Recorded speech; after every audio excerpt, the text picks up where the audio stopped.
Today ends the 2009 hurricane season, and again, Florida was blessed not to be impacted by a significant storm that affected our state. But also as a reminder during the winter season that we may actually be affected by floods or tornadoes. Use this holiday time to buy a gift for a loved one, or a family member, or a friend in your community that allows them to be better prepared for any storms that may threaten your family or your community in the future. Again, we were very blessed, but don't forget to always be prepared. Go to floridadisaster.org or kidsgetaplan.com to make sure you and your family or your business is prepared for any event that may affect you and your community in the future. Thank you very much.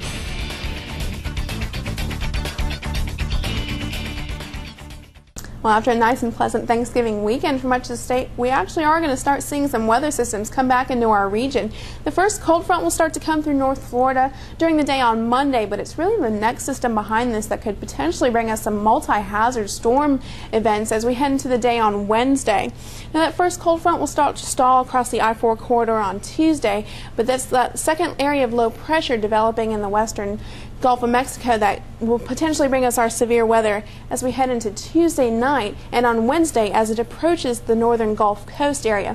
Now, Tuesday night is when we're going to start seeing some of that heavy rain push on shore, especially over northwest Florida as it starts to move inland. And then during the day on Wednesday, a cold front south of that low will start to bring a squall line of some severe thunderstorms heading east as you go along the I-10 corridor and then potentially into Wednesday night as you head into the peninsula. Now, with the potential for that cold front to be especially strong, the Storm Prediction Center has issued a slight risk of severe weather for much of the southeast U.S., including a lot of Florida, basically areas north of Lake Okeechobee as you head through the day on Wednesday. Now, this means that some thunderstorms will have the potential to produce damaging winds, isolated tornadoes, and definitely heavy rain. So always a word of advice is if you approach a flooded roadway, remember, turn around, don't drown, and don't risk it when you approach a flooded roadway. Also, with that severe weather threat, it's always a good idea to have your NOAA weather radio nearby and set to alert in case a warning is issued for your area. Now, there is the potential for some heavy rainfall accompanying this system, especially over the western panhandle, where we could see as much as 3 to 6 inches as we head through the next 48 hours going from Tuesday to Wednesday. Now, areas of the eastern Big Bend and even the Florida Peninsula could also see about 2 inches of rainfall as we head through the week and the storm system comes through.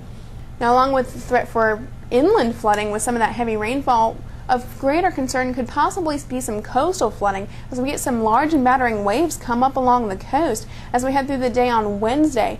As you can see, a coastal flood watch is in effect for much of Appalachia Bay and portions of the western panhandle on Wednesday. Now, in summary, just about every county in Florida has the potential to be impacted by this system over the next couple days. So that's why it's always a good idea to have a plan in place and be prepared to use it in case a warning is issued for your county by the National Weather Service. And as always, for more information on the severe weather threats with this system, you can always go to floridadisaster.org.